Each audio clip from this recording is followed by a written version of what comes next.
À ma meilleure année de progression, j'ai pris 8 kilos de muscle en un an. Oui, 8 kilos de muscle en un an. Et ce grâce à de nombreux déclics que j'ai décidé de mettre en place quasiment tous en même temps. Donc ça a apporté beaucoup de résultats. C'était pas ma première année de musculation, c'était pas ma première année de body, j'avais pas encore d'objectif à l'époque de scène, je voulais juste bien progresser. Et aujourd'hui, je vais te délivrer tous ces secrets, tous ces conseils que je peux te donner, qui sont pas forcément toujours des secrets, mais des choses qu'on a besoin d'entendre, qui vont te permettre toi aussi d'évoluer un max sur une année si tu le souhaites.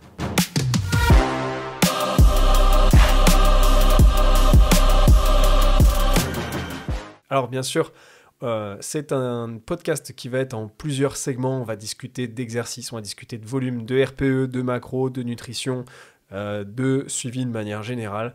L'idée, c'est que je mette aussi à jour ceci avec 2025-2026 parce que le temps il passe. Et ceci étant, bienvenue sur ce nouveau podcast de Next Physique, l'émission, le podcast où on discute de sport de force, de santé, de bien-être et tout ce qui tourne autour de ces thématiques. C'est Julien, votre hôte, comme d'habitude. On se retrouve pour ce nouvel épisode qui va nous permettre de donner un maximum d'éléments de progression que j'ai mis en place sur peu de temps, puisque à l'époque, je savais que je devais progresser, que je pouvais progresser sur les éléments, et j'ai un peu tout mis ensemble, ce qu'on ne conseille pas forcément. Mais si vous avez du ressort, si vous avez de quoi encaisser, n'hésitez pas à prendre les mains, à prendre les taureaux par les cornes, je crois qu'on dit ça, le taureau par les cornes, et mettre en place des choses.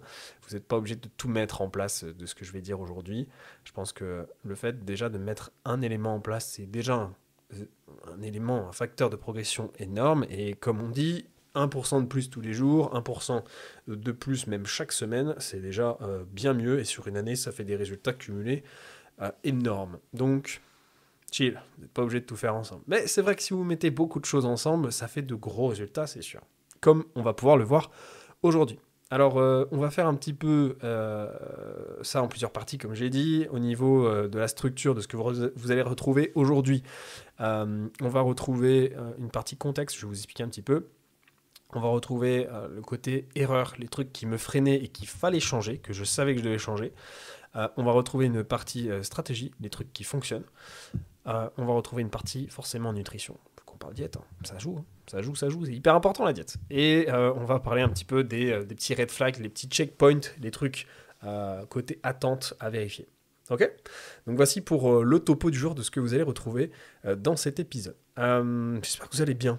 De manière générale, ça fait un petit moment qu'on n'a pas fait des épisodes de progression comme ça. On a fait plus de CrossFit récemment sur l'été, qui était plus contextuel avec le lancement de CrossBoost. Et là, on va reparler un petit peu plus d'épisodes de progression. Parce que du coup, on rentre dans le Winter Arc. Ça, c'est le truc à la mode depuis 2 ans. C'est l'hiver, on progresse en hiver. À la pénombre avec sa capuche. Mais c'est pas faux. C'est pas faux, parce qu'en fait, on fait un max de résultats souvent dans les périodes où on travaille plus profondément sur soi, et c'est normal. Et en soi, du coup, on est parti pour parler que de ça aujourd'hui, pour progresser. Et puis après tout, le podcast, il s'appelle pas Next Physique pour rien. Hein. Ceci étant, moi, du coup, j'avais fait cette progression assez éclair à ce moment-là, et que j'ai pu mesurer avec un point de départ et un point d'arrivée, avec un niveau de masse graisseuse qui était égal, et sur lequel, du coup, la différence, elle se voit en poids. Du coup, la différence de poids, c'est les muscles que j'ai gagnés sur cette période. Donc, voilà, ça fait beaucoup. Mais pour certains, c'est beaucoup plus que ça. Parce que moi, j'étais pas débutant à ce moment-là. Donc oui, j'ai pris à peu près 8 kg de muscle à ce moment-là. Peut-être un peu de flotte, mais globalement, on est au moins sur du 6-7 kg minimum, voire du 8, du coup, qui nous font la différence. Et forcément, ça se matérialise par beaucoup de force aussi qui a progressé. Ceci, du coup, ça s'applique, c'est appliqué avec 7 points principaux que j'ai corrigés à l'époque.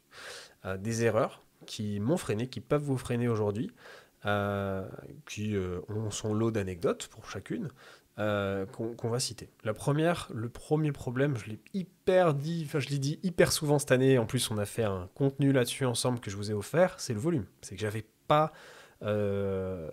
trop de volume inutile, j'avais pas le bon volume. En fait, ce qui se passait, c'est qu'à l'époque, du coup, je m'entraînais quand même hyper souvent, tous les jours, pas forcément qu'en musculation, mais tout le temps, je faisais un sport tous les jours. Pour le niveau que j'avais, le problème, c'est que c'était trop. C'est-à-dire que je m'entraînais trop par rapport au niveau que j'avais. Et c'est une erreur qu'on fait souvent en débutant, c'est qu'on veut en faire plein parce qu'on a envie de progresser vite. Et en fait, résultat, ça nous freine. Parce qu'on n'a pas la capacité de récupérer. Et du coup, on progresse moins que ce qu'on devrait progresser. À cause de ce volume, ce ce volume supplémentaire qui est en trop. Si jamais c'est en lien en description, vous avez toujours le guide de volume. Donc pour ceux qui ne savent pas trop c'est quoi le volume, combien il faut mettre pour son sport, pour son quotidien, j'ai fait un guide qui est en description. Et pour ceux qui ont envie d'aller plus loin dans le calcul, il y a une version premium qui permet d'avoir un calculateur derrière.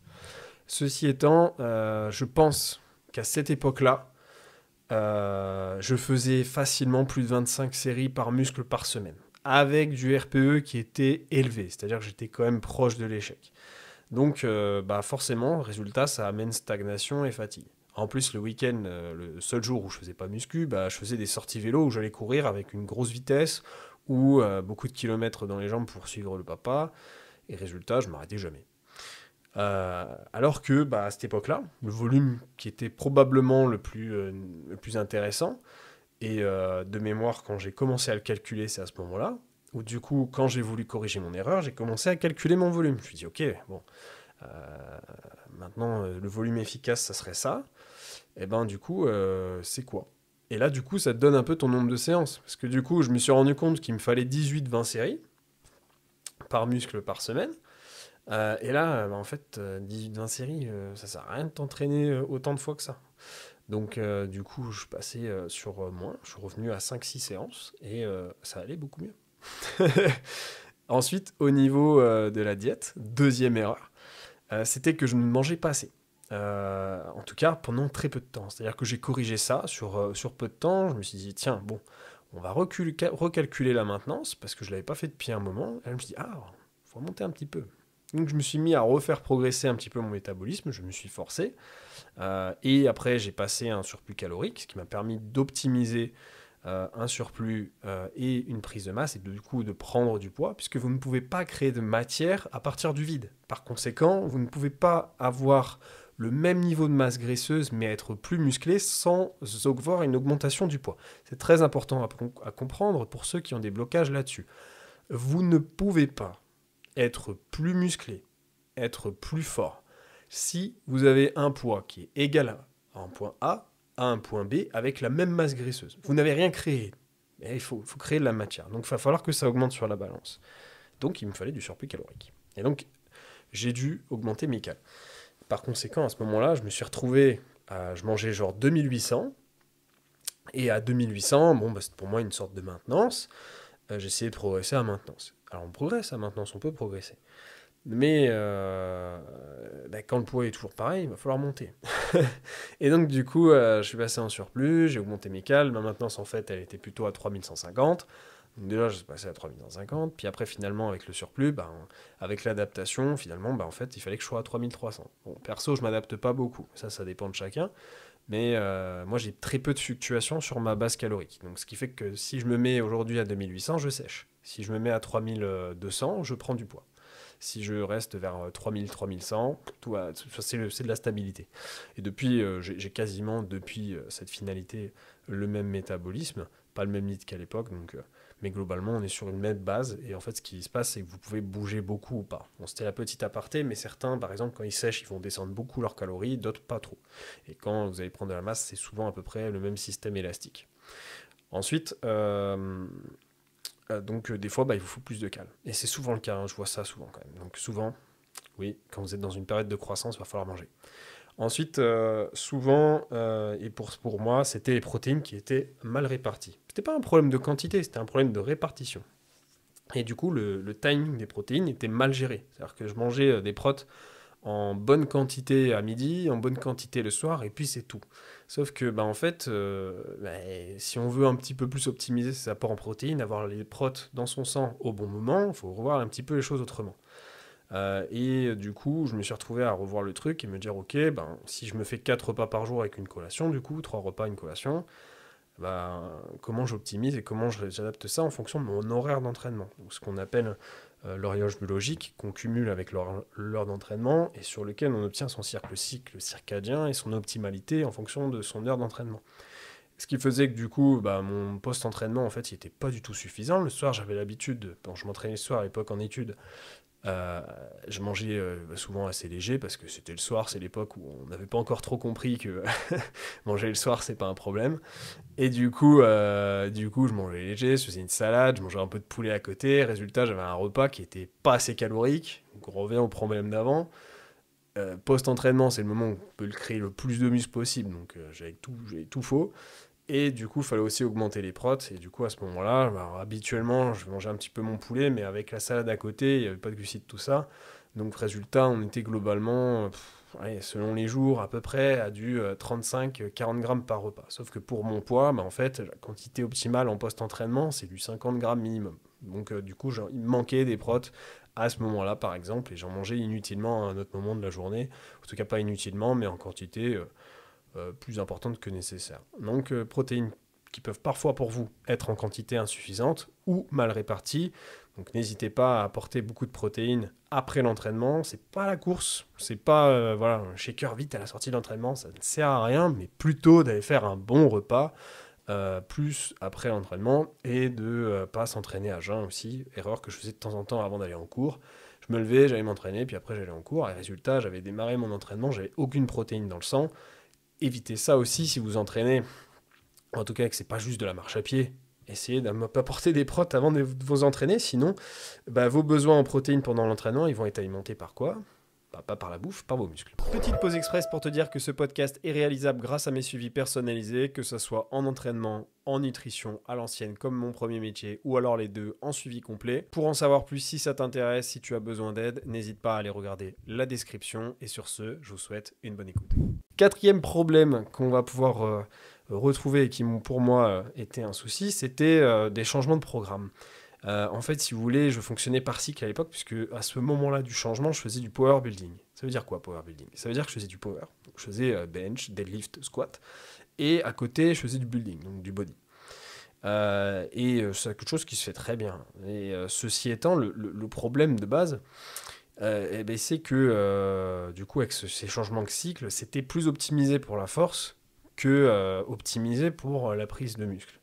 Donc c'était pas inintéressant, mais c'était pas optimal pour l'objectif principal qui pour moi était de prendre de la masse.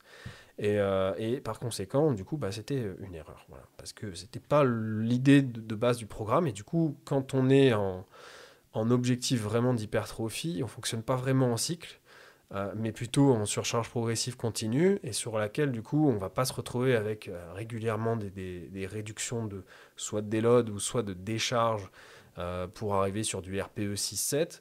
Ça n'a pas vraiment d'intérêt dans notre sport du body, et donc par conséquent on se retrouve avec des changements trop réguliers, sauf qu'on sait que la prise de force c'est la première partie des courbes de progression quand on change de programme, et la prise de muscle, elle arrive après. Donc, selon les gens et selon le programme en question, on est sur du 4, 6, 8 semaines, 10 semaines avant de commencer à prendre du muscle. Ce qui fait que quand on change de cycle tous les 6 semaines, c'est trop court. Donc la prise de muscle, elle est trop légère. Et résultat, on se retrouve avec un début de cycle avec des plus petites charges ou un déload.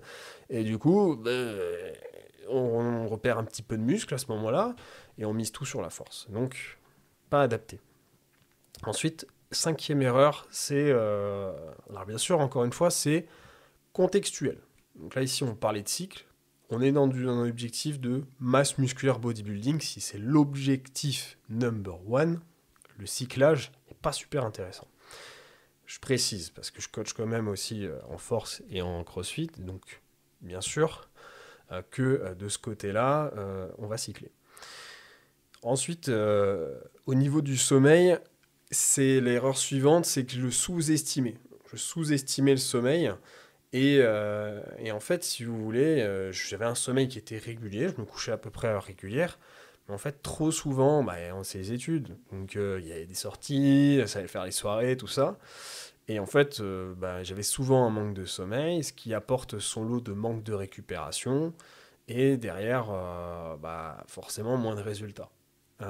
Ça m'a pas posé souci parce qu'en fait, si vous voulez, moi j'étais en train de rentrer en double master, donc c'était le moment où il fallait s'arrêter un petit peu. Donc voilà, J'ai réduit les soirées, tout ça, les sorties nocturnes, pour avoir un sommeil plus régulier et en quantité plus intéressante. Et du coup, par conséquent, ça allait beaucoup mieux, donc plus de résultats. Ensuite, on va retrouver l'erreur numéro 6. J'en ai 7 des erreurs. L'erreur numéro 6, c'est le cardio.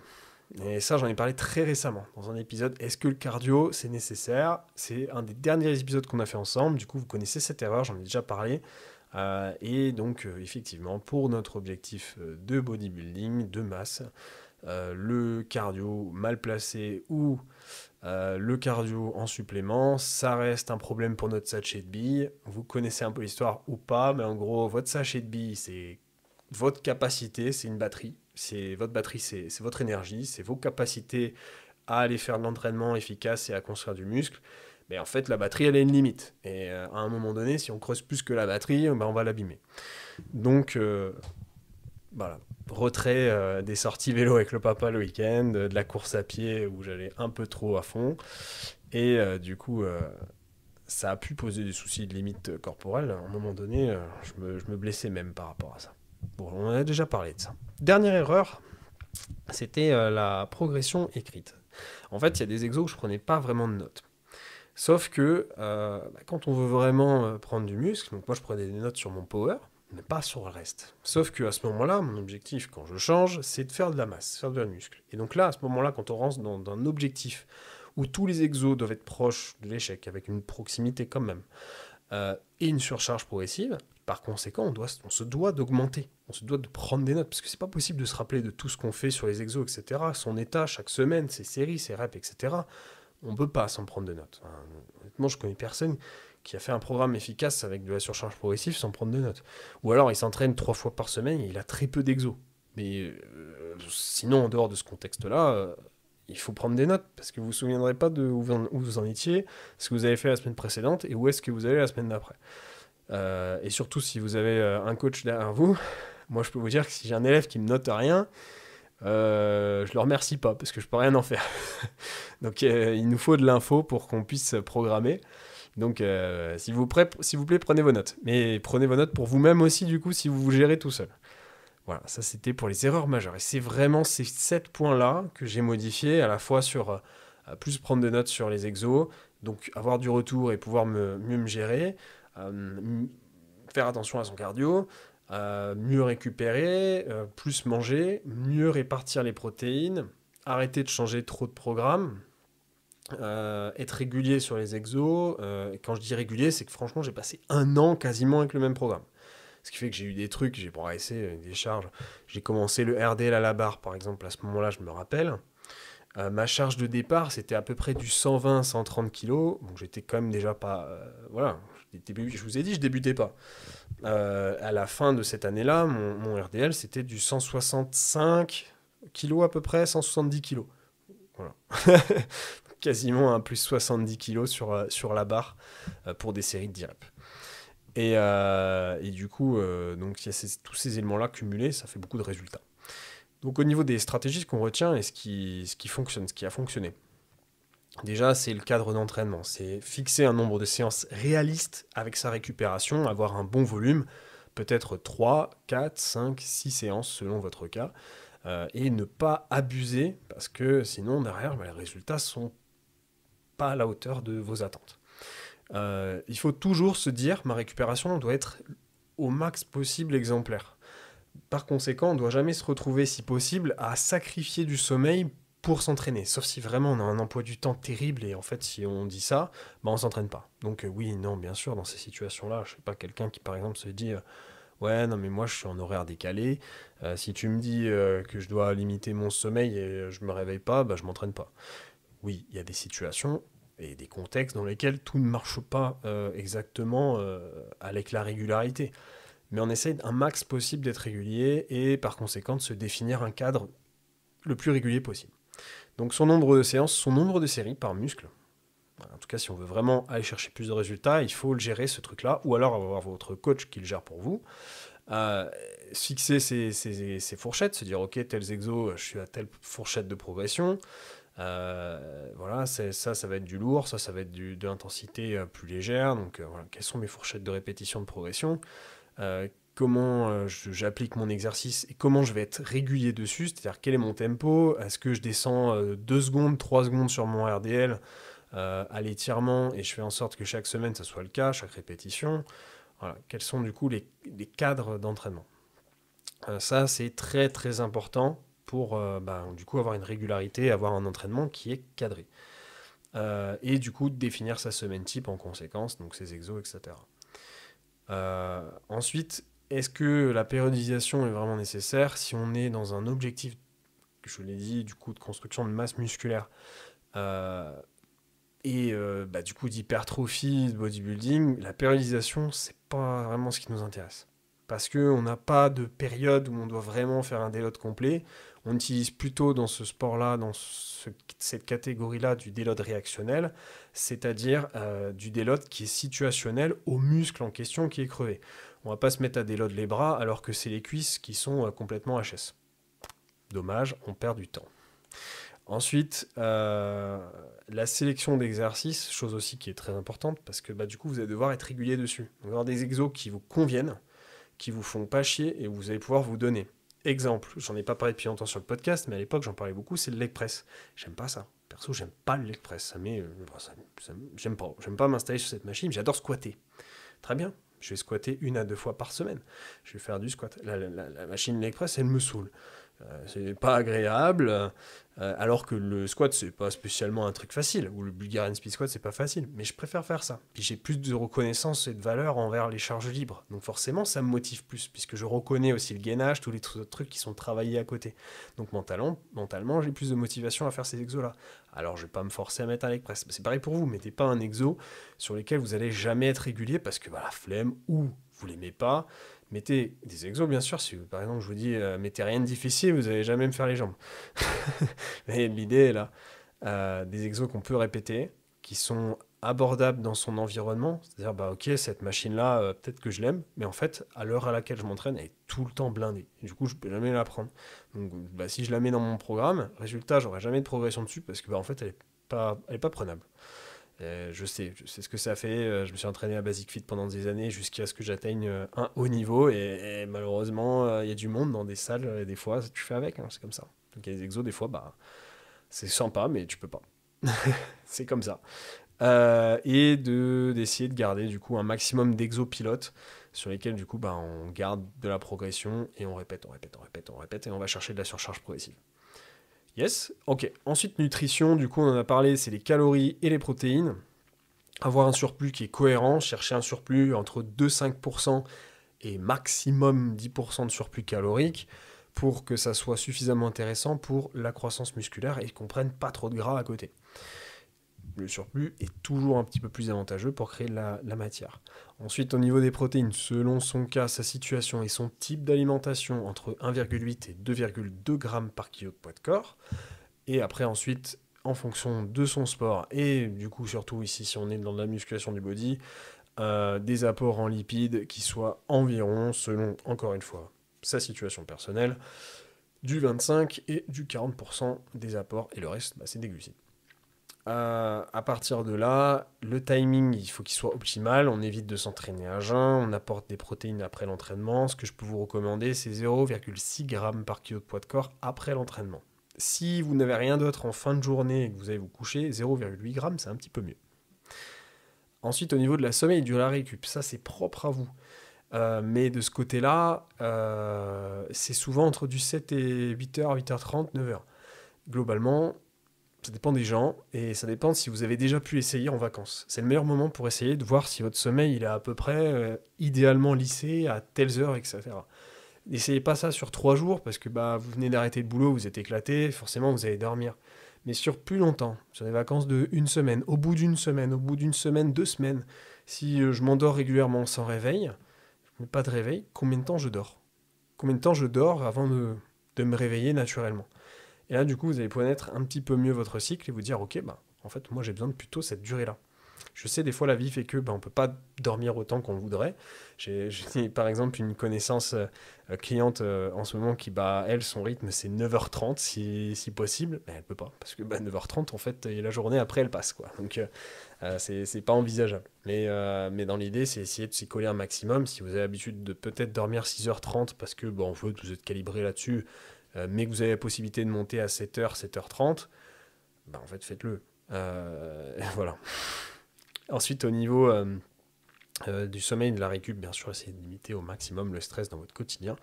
Forcément, ça apporte ses résultats. Si vous avez la possibilité de faire des micro-siestes de temps en temps, faites-le. Petite sieste de 15-20 minutes, ça fait vraiment du bien. Power nap. Au niveau des checkpoints, les points à vérifier qui vont vous permettre de bien voir si tout va bien. Si cette progression éclair, pas éclair, parce que c'est quand même, on a parlé d'1 an, mais cette progression, cette belle phase de progression, si vous avez envie de la connaître, il y a des petits trucs à vérifier. Premier point, au niveau des attentes. Alors bien sûr, je parle toujours dans des objectifs naturels, parce que j'ai pas les connaissances et pas l'envie de discuter de sujets en dehors du naturel. J'ai toujours compete sur des catégories naturelles. Le reste ne m'intéresse pas. Donc c'est pas ma vision des choses au niveau sportif. Comme ça, vous avez mon avis pour ceux qui vont me demander en privé pour les jeux de cheater dans les pays arabes qui auront lieu dans quelques temps. Ça m'intéresse pas. Donc, ceci étant, prise de poids à vérifier. On va essayer de miser, du coup, en fonction de son pourcentage et de son surplus calorique, entre du 100 grammes par semaine, grand minimum, si on veut être très léger sur son surplus calorique, du 100 grammes par semaine à 600, 700 grammes maximum. C'est possible d'avoir 600, 700 grammes par semaine de plus sur la balance sans prendre de gras. Je l'ai vu de nombreuses fois chez des clients, mais qui sont très débutants et qui ont un cadre parfait. Là, ça arrive. Et qui sont très débutants. Ensuite, au niveau de la progression de force, on va vérifier est-ce que ces exos sont en progression, si possible, toutes les 4 semaines, qu'ils aient au moins un peu progressé, puisqu'il y a des exos, pour les faire progresser de 250 grammes par exemple, je vais parler des bras, en fait, oui, évidemment, ça prend du temps. Prendre 1 kilo de plus sur un exo de bras, ça prend vraiment du temps. Donc on ne peut pas dire je vérifie toutes les semaines, mais j'essaie de vérifier toutes les 4 semaines mes exos s'ils sont bien en progression. Si j'ai gagné soit en charge, comme je viens de le citer, mais peut-être en répétition, par exemple aussi, c'est de se dire, ok, avec telle charge, mon RDL à 60 kg, j'en fais pas 10 reps, mais j'en fais 14. Ok, j'ai progressé. Voilà. Ensuite, au niveau des mesures, on va vérifier aussi que ça évolue. Soyez pas trop en attente aussi sur les mesures, parce que ça prend du temps. On voit des évolutions sur les mesures sur la durée, mais pas de la semaine à la semaine suivante. En tout cas très peu souvent, sauf si vous êtes vraiment très sec au départ, très plat. Oui, forcément, il y aura plus d'évolution de ce côté-là. Si vous avez 700 grammes de plus par semaine, forcément, ça va bouger les mesures. Ensuite, au niveau du suivi hebdo, donc on va vérifier ces points-là. On va vérifier son poids, ses mesures si possible. On va vérifier sa force, mais du côté notation, on va le noter toutes les semaines ce qu'on fait à l'entraînement et vérifier toutes les 4 semaines. Si c'est bien le cas, tout va bien sur mon programme. Au niveau des red flags et de la correction, des petits trucs qui peuvent être à vérifier, corriger. Si vous voyez que vous prenez pas de poids sur 2 semaines d'affilée, faites de la correction, augmentez vos calories par exemple, ou laissez votre coach le faire. Ensuite, au niveau des perfs, si ça stagne effectivement au bout de 4-5 semaines, il faut peut-être ajuster sa technique de programmation, peut-être voir entraînement, peut-être voir autrement, appliquer du déload réactionnel, comme je l'ai cité tout à l'heure, ou des méthodes qui permettent effectivement d'adapter ses charges pour qu'on puisse retrouver une croissance de progression et pas se taper des paliers. J'en ai parlé récemment sur Insta, mais ça peut être nécessaire, c'est d'utiliser des micro-poids. Ça, c'est super intéressant. Je vous recommande toujours en 2025-2026. C'est des petits poids, des petits disques que vous achetez. Maintenant, il y a plein de marques qui en font. Quasiment toutes les marques d'équipements de fitness le font maintenant. C'est des petits disques qui vont de 125 grammes à 500 grammes que vous pouvez rentrer sur vos barres, que vous pouvez mettre sur vos haltères avec des sangles, que vous pouvez mettre sur la poulie, dans la tige. Et ça vous permet de progresser avec des petites incrémentations, ce qui permet d'être régulier toutes les semaines, progresser tac, tac, tac, tac, tac, plutôt que de s'arrêter et de galérer à sauter le palier supérieur. Et sinon, le troisième point de correction, red flag, c'est de faire attention à pas trop prendre non plus, parce qu'en fait, tout le body fat, toute la masse graisseuse qu'on prend en trop, des fois on se dit, ouais super, je progresse de 500 grammes par semaine, mais mon tour de taille, il prend 1 cm par semaine. derrière, il va falloir le payer. Il va falloir le rattraper en déficit calorique. Et ça peut être effectivement chronophage et pas super simple. Donc, attention à non pas non plus faire n'importe quoi du côté du surplus calorique. Ne me faites pas dire ce que j'ai pas dit.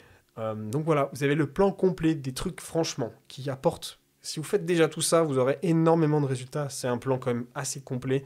Vous avez tous les points d'entraînement principaux à retenir. Les macronutriments, le sommeil. On a parlé de suivi aussi. Et si vous avez besoin de quelqu'un programme, appelez-moi. Mais sinon, j'espère vous avoir aidé un max possible pour vous suivre aujourd'hui. Si je vous ai aidé aujourd'hui, n'hésitez surtout pas à m'aider en retour. Le moindre commentaire, même si vous m'envoyez un caca, ça ne me dérange pas. Si vous m'aimez pas, ça me dérange pas. Si vous voulez m'envoyer un pouce, ça m'aidera aussi. Si vous pouvez liker et vous abonner au podcast pour un prochain épisode, ça nous aidera quand même. Merci à vous pour votre écoute. On se retrouve pour les prochains épisodes en octobre qui arriveront du coup au mois d'octobre au nombre de 2, si je ne me trompe pas. Et pour ma part, je vais rentrer en week-end de compétition au moment où je vous parle. Normalement, j'en sors. J'aurais peut-être publié un petit peu sur Insta. Donc là, j'ai fait ma première compétition individuelle en CrossFit. On va voir ce que ça donne. À niveau RX, j'ai, à l'heure où je vous parle, connaissance de l'ensemble des WOD. Je sais que ça va être dur, parce que ce pas des trucs qui sont vraiment faits pour moi. Il n'y a malheureusement pas un WOD charge lourde. Ça, c'est le truc qui m'a un peu surpris. C'est quand même assez rare. Souvent, il y a un complexe ou une charge lourde à pousser. C'est là où je suis le plus fort et il n'y en a pas. C'est rare et du coup, dommage. J'aurai pas mon point fort qui sera travaillé. Mais non, en vrai, je travaillerai autrement. Il y a quand même une charge lourde à pousser, mais plusieurs fois à un moment donné, avec un éco-bike à faire. Il y a quand même du cardio dans le truc à côté. C'est de la puissance, quoi, mais de la puissance sous cardio. Donc, il y a quand même un petit peu de stimulus lourd, mais le reste du temps, ça reste beaucoup de WOD typique CrossFit, classique, on va dire. Voilà, je n'ai pas d'attente particulière, c'est pas là où je serai le plus fort. Assurément, il y en a un, je ne ferai pas de résultat puisque je n'ai pas le prérequis de technique. C'est sans surprise la marche sur les mains, qui est le dernier exo qui me reste à apprendre, mais je vais prendre un coaching parce que là ça suffit. Là. Je vais me trouver un spécialiste du handstand parce que là ça avance pas, et en fait surtout vu que je me gère tout seul, je m'énerve sur l'exercice, du coup ça avance pas. Du coup là je pense qu'il est temps de trouver une autre personne pour m'épauler. Parce que du coup ce WOD là qui tombera, il y a du handstand walk à faire. Je sais tenir sur place en handstand, mais je sais pas avancer, sauf qu'il faut faire 15 mètres à chaque tour. Mais vu que je fais même pas 1 mètre, en fait je pourrais pas te faire de résultat sur cette entrée, sur ce WOD là. Donc c'est pas grave. Moi je savais que je m'étais inscrit et que j'avais ce problème là. Et ça me dérange pas du tout parce que je voulais de l'expérience, donc j'y vais pour l'expérience, voilà. Et c'est une phrase de perdant de dire ça un peu. Mais c'est pas grave, non, en vrai je vais me donner évidemment, hein, je vais faire ce que je peux, et je prends surtout l'expérience mentale en fait. C'est à dire que mentalement, surtout là les WOD vont être très difficiles. On a 3-4 WOD qui sont très mentales, qui ont des prérequis assez durs. Et qui demande d'être constant et de tenir. Et ça, du coup, je pense que ça va être une super expérience de challenge mental. Bien sûr, sur le moment, tu pleures. Dans la continuité, tu pleures. Mais derrière, tu as appris. Ça, c'est pas mal. C'est pas grave. C'est ma déterre. Voilà, je me suis motivé pour ce week-end. J'espère que je vous ai motivé aussi de votre côté. On se retrouve pour un prochain épisode. Salut, c'était Julien. Hey, tu as bien écouté ce podcast? J'espère qu'il t'a plu. C'est Julien, je suis créateur du podcast Next Physique, mais aussi coach depuis de nombreuses années. Avec un bon développement depuis 5 ans maintenant, j'ai pu aider des centaines de personnes à se transformer physiquement, mentalement et devenir la meilleure version d'eux-mêmes. À l'origine, je dirigeais une équipe qui s'appelle MFT, Misfit Tidings. On souhaitait réunir les meilleurs conseils et spécialistes afin d'obtenir un quotidien optimisé et devenir un vrai athlète à sa façon. Et c'est pour ça que je vous appelle les athlètes en fait. Mais tout ça sans être frustré avec son sport. C'est vraiment quelque chose d'important pour moi et j'imagine pour vous aussi. Avec un quotidien optimisé, où vous pouvez faire votre vie, tout simplement, gérer votre diète avec plaisir. Et désormais, je suis devenu un peu un expert en la matière. Next Physique s'inscrit dans la lignée de l'esprit de ce coaching. Je souhaite le meilleur pour chacun de mes élèves afin que vous puissiez gérer vos PR, votre vraie surcharge progressive et ainsi atteindre votre Next Physique. Car c'est un suivi, donc je suis présent tous les jours pour assurer la meilleure évolution possible de la personne. Et c'est pour ça que j'ai décidé à l'initial de faire du coaching en ligne et pas en salle. Oubliez les diètes sans cookies, oubliez les exos qui changent à gogo chaque semaine parce que c'est du marketing. Ici, on va progresser sur les exercices et bien sûr des exos qui vous plaisent et qui rentrent dans votre emploi du temps, votre salle de sport et son agencement. C'est un tandem, ça se passe entre vous et moi pour construire une équipe qui avance ensemble. Je vous prépare le terrain, j'assure vos arrières et vous faites le job à l'intérieur du terrain. Les coachings sont sur réservation. Si tu écoutes ce podcast, c'est que tu es intéressé par l'optimisation de tes résultats et je suis sûr qu'on ira du coup loin ensemble. Contacte-moi directement sur Instagram pour qu'on en discute et qu'on regarde mes disponibilités de réservation ou qu'on s'appelle tout simplement si tu veux qu'on en discute. Plus d'informations sur le suivi en lien en description.